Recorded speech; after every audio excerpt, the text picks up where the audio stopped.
go. It's a Small Screen Society's review for Dune Part 1, the latest project from Warner Brothers, an attempt at a franchise.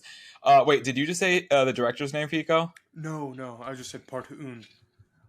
But Part Oud. Oh, I never say the director's name because I always botch the pronunciation. Villa, yeah, whatever. Denis Villeneuve.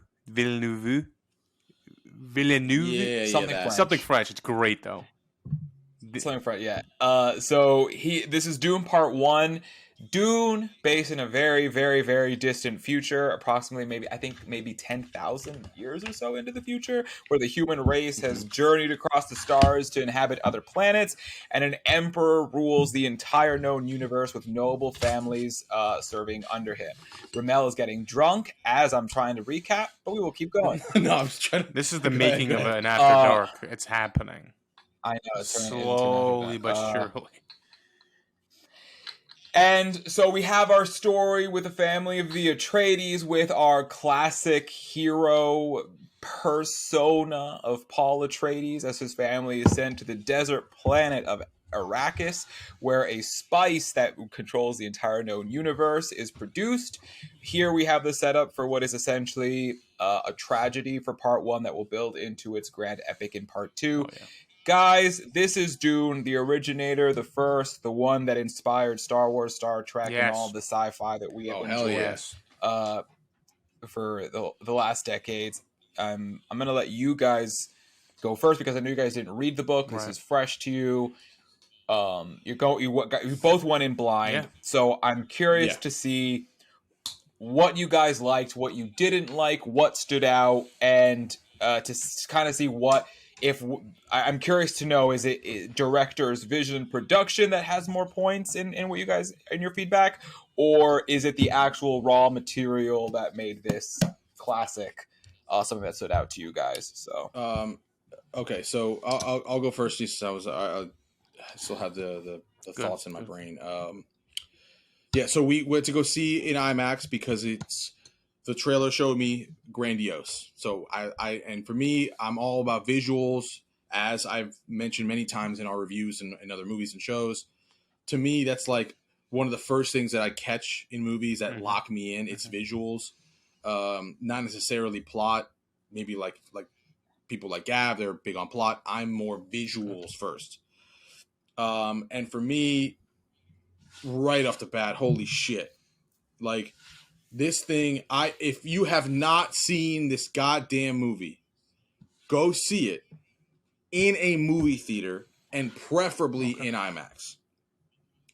Because it is stunning in the massive, just like, you feel like you're fucking on this like desert planet.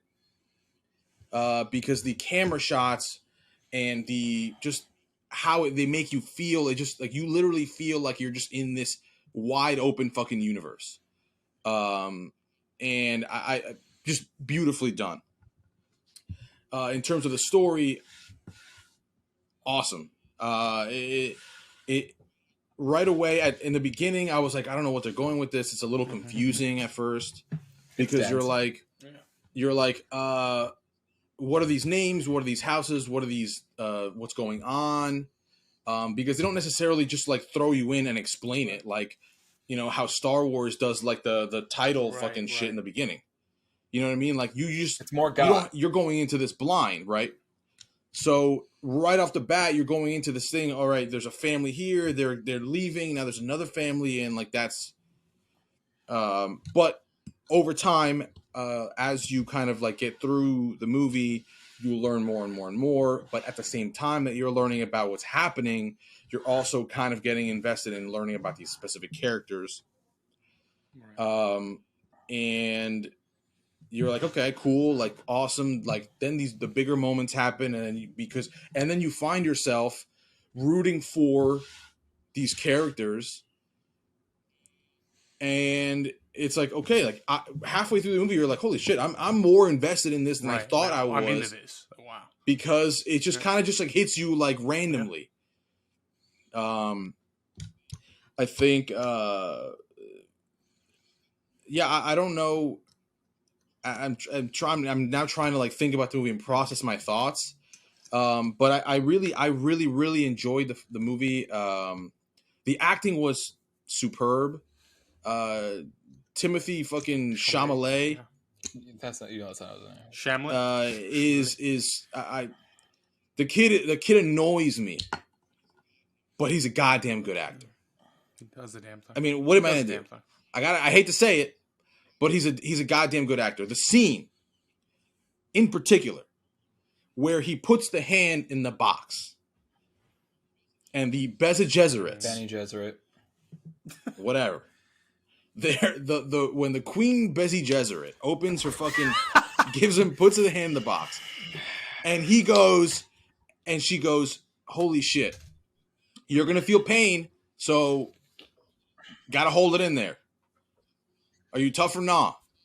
Are you tough or nah?" But you see his face. The big difference. So one thing I want to bring up quickly, just to compare these two scenes and compare the acting in this. It's in the original, the 80s one, because we then came home from the movie theater and immediately watched it. No, why? Like I watched it again, like a second time, and like I had to compare because like it was something that I just had to do. And in the scene with the box in the original, the kid, like they put the camera has like an X-ray view of the box. And you see the guy's hand in crude CGI, with like a fake fire around it, and it's like melting. Like the hand is like melting inside the box with fire. And you see the actor, but the actor camera, it's only of his profile, and he's just going like shit like that. Terrible acting. Terrible like moment. There's no suspense in it because you're just seeing what's happening to the guy's hand. You almost have to. So you have you already know. You almost have to envision it. And this one he could sell that. You have to envision what's happening, and the kid has to sell the pain that he's going through, and he does it very that was a well. good bit of suspense. He's sweating. He's crying. You got the mom on the other side of the door. She's the mom on the other side of the door. The dad, Poe fucking Bannon, or whatever the hell his name is from Star Isaac, Wars. Man, my man. Oscar Isaac. Yeah, Oscar Isaac. Great job as that like king guy. Incredible the Duke job. Leto Atreides. Yeah. That guy's great. I mean, it just to be honest, everyone, fucking Game of Thrones guy, Aquaman, Jason Momoa. Jason Momoa. Duncan, he does his usual typical shit in movies, but every time, man, he succeeds. He's good. You root for the guy. You root for him. He's the big brawny, fighter, but you root for him every time. Hate to see him die. Just really well done. I fucking love the movie. I cannot wait for number 2, and I will be seeing this again with anybody who would be willing to watch a 3-hour movie. Yeah, I think that's the same way I look at it. Is that it's crazy because it's all of 2 hours and 40 something minutes, I think, and it still has rewatchability. Not many movies can do that. Not many movies can hold my attention for that long. This one seemed to have done that. And like you said, you're kind of figuring it out going in green here, not really knowing a storyline, not really knowing anything about these characters or anything. You kind of find yourself halfway through like, oh shit, like I'm invested in this storyline. Yeah. I'm also a sucker for any movie that the main character or one of the main characters starts seeing visions and it kind of seems like they're seeing their own rise and then potential demise. Future and fate. I am a sucker for that type of shit because you basically know what's going to happen to you. And if you're going to keep going on this course for whatever reason, I'm along for the journey with you. Going into this movie, I thought that I was going to be more wowed, I guess, by the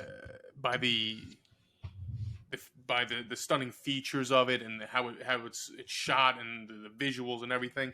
But then I start getting into the storyline. And I think the storyline is actually what really put its meat hooks in me and dragged me in. Everything like when Oscar Isaac's character basically gets like betrayed and he basically said, like, you're going to die, and you could potentially take this dude down with you if you want. It was well done, because it's like, oh, the choice has been made. We're gonna know how this plays out. We're gonna see how this plays out, and then of course the guy who betrays him ends up getting killed too. It's just like, you son of a bitch. Yeah, like, yeah. Everything. Typical coward. Yeah, typical coward. That guy's. But although he's not really a coward. That guy's from one of the Pirates of the Caribbeans. He's which character? The Asian dude? No, not the Asian dude. I guess the main villain. I don't know if he was the bishop or something. Oh, yeah, Skarsgård. Vladimir Harkonnen. Yeah. He's in a whole lot of stuff. But yes, he's in one of the Pirates of the Bootstrap Caribbean Bill's guy. father. He's one of the. Or he's Bootstrap Bill. He's Davy Jones's. Yeah, he's Davy Jones's one of the he's side like guys that's with Davy Jones. Barnacle Ben or something. Yeah, it took me so fucking long to figure out what that guy was from, and it was almost ruining his performance in it. But again, like, I guess how you guys said, like, you can feel, like, I saw it on a fucking 40-inch screen, and you feel like you're in the desert. They put in your head that those suits, without those suits, you won't survive. You're gonna wither up, dehydrate. You're gonna die. Like, and you kind of feel that you're walking through these endless dunes of sand, and they're harvesting, and they do such a great job of creating the tension with the worms and everything. I think that the only complaint about the movie that I would have is that you don't see more of the worms. But I guess they're these grandiose things that perhaps it's better just to leave it the way it was than to try to force it with poor CGI or something like that. And that's another thing. It would feel forced if it was too much. And I love part two. Yeah. Part two, nice. And that's the thing. Like, it's like, you know that these characters are gonna have bigger storylines coming out. Like Zendaya is in it. Besides the visions, she's in it for maybe 10 minutes, 8 minutes. You know that she's gonna have a huge storyline coming through. You know, like, everything about this movie. This is what I wish the new Star Wars could have been like. I feel like this storyline, I guess this spawned that whole universe and all that. You can see why, because it gets it all right. And That's a great point, Angela. I think I did a little bit of honestly, I wouldn't even call it research, but I kind of grazed through some stuff. Now, there's no real technology going on right here. Like, there's no AI at all, even though we're 3,000 years in the future. I like that, because you're still in the future, but it's still kind of analog now, and it's still I really like that touch. So Gab, obviously, he read the book, so he knows why that is. So it's a very it's actually pretty even more interesting than what you think it is. So in this universe, and again, I understand completely. It's a film. There are certain things you kind of have to skip. Hope the audience gets a vibe up, and then just keep moving. So the reason why that is that during a previous jihad in another time during this universe, technology was deemed under their new Bible. So in a religious context of their new Bible, that man will not create machines in the likeness of themselves. So it is heresy. It is bad because it goes against the trope that would come after this book, which was published in the early 60s. Everything we have of futuristic stuff is about how we make AI, it turns on us, and we're fucked. So this is a future where humans were like, this is a bad idea, right? We should stop. Yeah, we should stop. Let's stop. So they stopped doing that. They stopped. Yeah, go ahead. I was gonna say. So it's like if this movie was a sequel and it came after whatever happened with Terminator type shit. Yeah, like Terminator happens in a very distant past, and this very far future understands that. And was like, we're not doing that. Let's stop doing that. Yeah. Let's stop doing that. And that's what. So what they did is, because they will not create computers and all that stuff. Then we have to do it. Humans have to be trained to become human computers. So you might remember two characters in the movie who, for moments, their eyes kind of went white before they spoke. So they're called mentats, and mentats essentially are human computers. They are trained from a very young age to just basically be these giant calculator, dictionary, encyclopedia motherfuckers, and they just serve noble houses. So if you're like, oh my god, how long would it take to get to that planet? He just goes wide-eyed and be like, it will take approximately, and that's what they do. Mm-hmm. So because we don't invest in computers, we've created human computers. That's great. Basically, it's great. I think that it really is a good touch because, like, again, you're in the future, but then it's all still very analog. It's just great. I think it's just such a good story, and you're gonna see where this kid's character arc is gonna go, and if it leads to demise, whatever. I don't know. I'm invested in it now, so I'm stoked for a new one. I'm glad that I watched this, and I just like his evolution of the character. Him, he's kind of like a little scrawny guy. He's like, "Oh, take me with you," And then once he's there, and it starts like, well, shit, like you start hearing like I might be the chosen one, and this and that, and everything kind of starts working. And like when at the end there, where he's with the Fremens, and it's basically like, all right, you got to fight this dude, and he basically he handles him easy. He's like, nah, son, you gotta finish him off. Yeah. Here. I loved that part because you could almost tell like he's like, all right, well, time to fulfill the prophecy.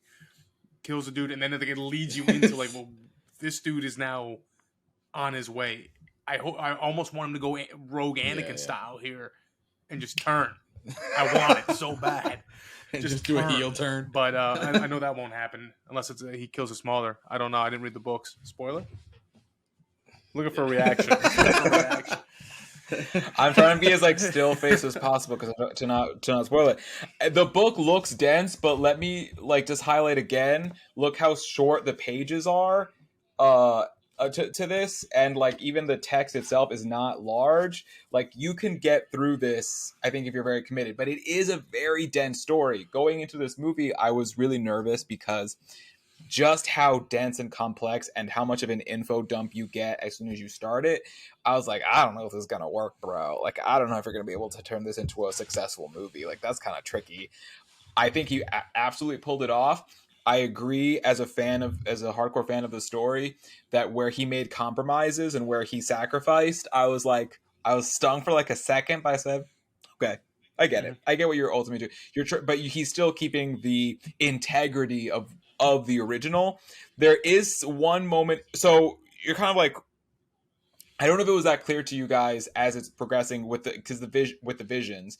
So what's ultimately happening to Paul is, yes, he is like the Messiah. He is basically Jesus Christ. And what his powers are is becoming, and you kind of maybe see that a little bit with the behind the scenes with the Conehead witches, the Bene Gesserit, where they are talking about this being that they're trying to create by fucking guys and getting pregnant and like trying to ensure this perfect DNA to create what they call the Kwisatz Haderach. And that is someone who has the powers of a Bene Gesserit, as he showed, because he has the voice. But their minds can be in the present, the past, and the future. So it's like a consciousness that defies like space and time.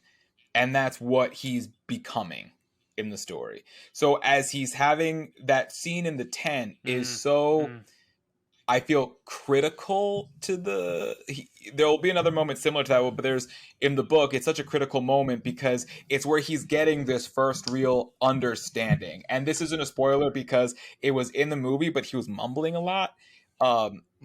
Yes, he is going to become this figure, and yes, he is going to have his rise, but it's going to come at the price of this a jihad that will take over the entire universe. Yeah, he was saying a war for like my father's skull or something. Religious like that. war, yeah. religious.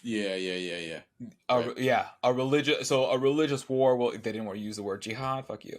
That will span the entire universe. It's I'm trying to say like that I'm not spoiling anything because I genuinely don't think that the sequel book Dune Messiah will get turned into a movie personally. It just if I thought that this was difficult to make cinematic, that I think is damn near impossible. I don't know how you're going to turn that into a movie, but it ultimately reveals, and I'm not revealing spoilers, but that this is ultimately a troll. Like, this whole thing, this whole hero's adventure, journey, rise is one giant fucking joke, and the writer's lying to all of you. And I'm wondering how, if there's a space to fully flesh that story out, in the figure and what he will become, by the end. Who? The main Paul. kid? Yeah, what Paul's ultimate destiny is, and he knows. So ultimately, whatever whatever Paul becomes is ultimately going to be a troll job to us, the fans. Yes. Oh wow. That's great. Oh, I'm in for that. You're all being trolled. Like, that's ultimately. I'm in for that. You're all being trolled. I don't care if it's, calling me an idiot.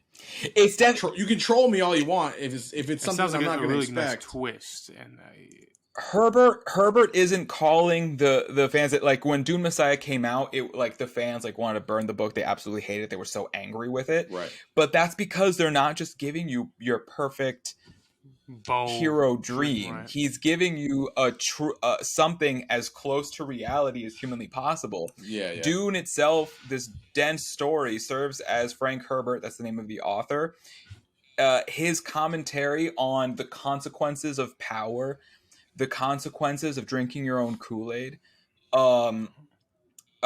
thinking that you're something bigger than you're not, and that the dangers of dogma and religion.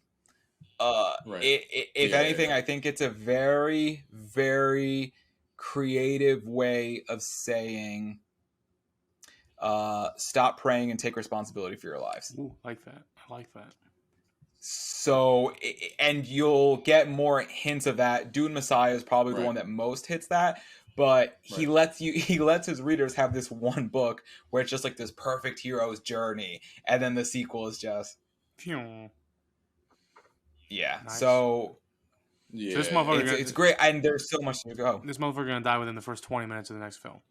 He's gonna just start killing himself for his girl. Yeah. I love it. Yeah, I mean, if he becomes a piece of shit, he'll be a piece of shit. I won't spoil. The only thing I will say is the sequel comes out in 2023. It's 2 years after the release of this one. Coincidentally, there is a time jump in the book. There is a 2-year time jump. So, which is 2 years from us now. Yeah, so it fits. It'll be. Yeah. It's 2 years of Paul and his mother in the desert adapting to the Fremen life and what that looks like and what has happened since those 2 years. Oh, right. I will say this, Timothée Chalamet. I accepted your twink body for Dune Part 1, but you're supposed to become a Fremen fucking badass warrior, Bene Gesserit, Messiah, beast of the universe. He's got 2 years. He can get stacked. And I'm going to need it to happen. He's going to be working out with Batista, baby. Him, Batista, and Efron. He needs to hit, he'll be all right. Look like the character. Because the thing is, Paul Atreides does some badass fucking shit in this book here on out, and I'm like, I won't have you doing that with a gust of wind in the desert blowing you away. Right. Fair. Push-ups.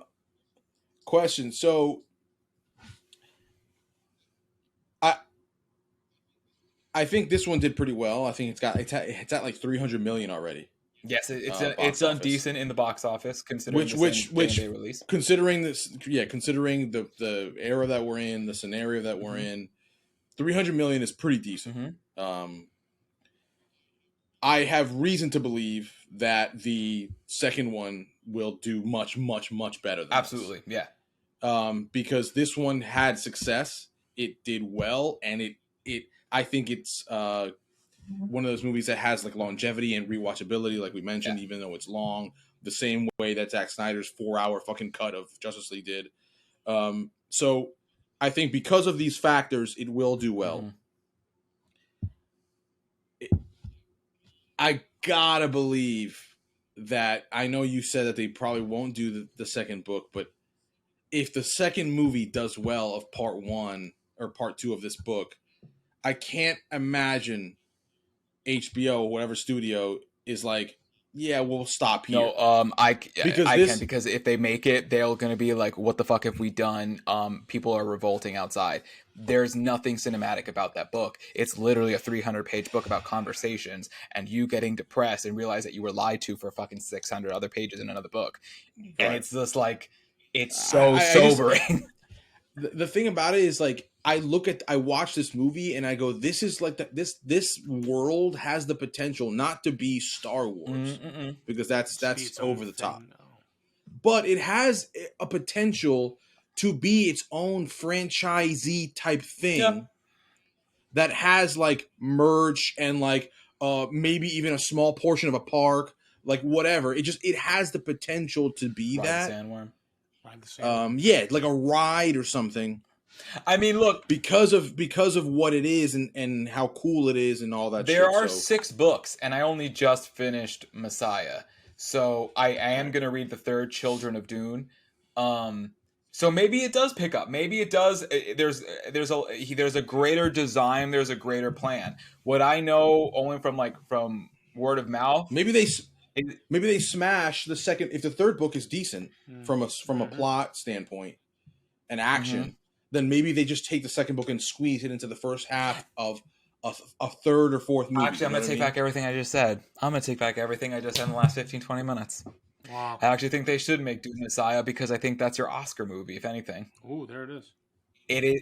It's such a deconstruction of the first, and there are still so many emotional, personable beats in the story that I think it lends itself to potentially really great performances, really great dramatic scenes, with the backdrop of Arrakis and with these characters. So and you put very good actors in these scenarios, and that's giving like you're putting it up in that level of Oscar.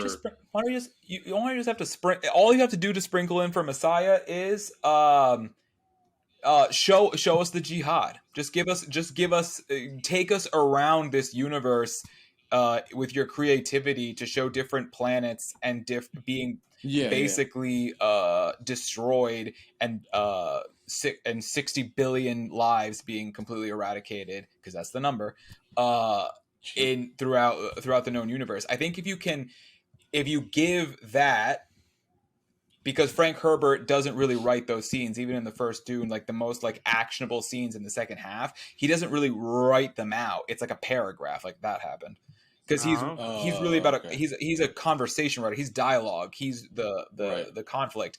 But obviously for the movie, they're going to give you the action. So I think if you do make Dune Messiah, the only thing you have to do is to give you the weight of the bullshit is show the jihad.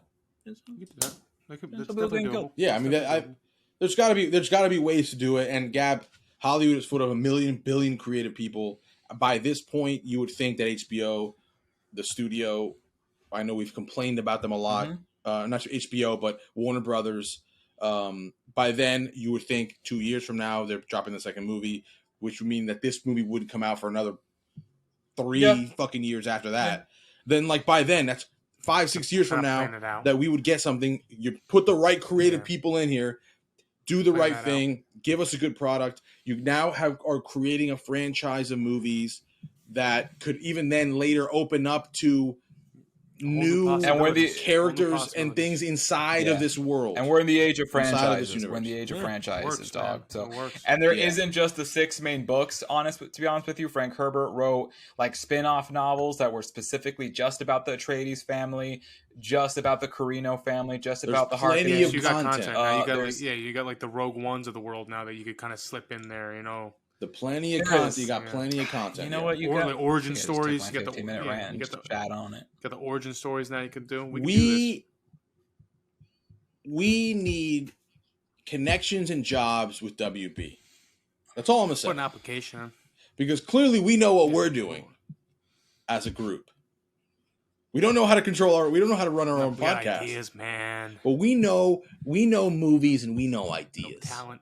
I know what moves the needle. On that note, what scores do you guys have? Moves the fucking needle. On that note, what scores do you guys have for Dune. Mine is a 9 out of 10. 9 out of 10 for me also. I think that's perfect. Right in there. Gab's going to shit on this film. He's going to shit on this. It's not a 10 out of 10, but it's definitely it's a good movie. Very, very good movie. As a lover of the book, as someone that saw the attempt to make this as an Everest, and like with every setup to fail, the 80s movie being a great example of why that is. Oh yeah. I give Dune a 10 out of 10. That's great. Absolutely. For just taking the adaptation from switching mediums and still pulling off to keep the integrity and the heart of the story with a great cast, great visuals, and for being a film that reminded me, and I hope reminded other people, not everything has to be a miniseries. Right. Not everything has. You can tell. You can tell a dense story in a movie, and it still work. Mm-hmm. It doesn't have to be, and not everything has to be a miniseries. And I think Dune was just a great breath of fresh air that showed me, film can still be film. Film doesn't need to give you 70 hours of content for you to understand what the fuck they're talking about. I agree. So 10 out of 10. To be honest, if you think about it, I think like this, even if it was a series, I think it could have been a little too slow. Yeah, no, because there's going to be, if you're doing a series, now you're talking about you have to fill 6-7 hours. There's going to be some bullshit. I think it's a lot more hours, and I think this was really good, right in the middle. A good long movie. This was perfect for a good long movie. There was no real bits of lagging. I think they got a good story. They told it in a good amount of time. There's plenty of action. There's plenty of visuals. Right. I think they did a great job with it. I think it was really well executed.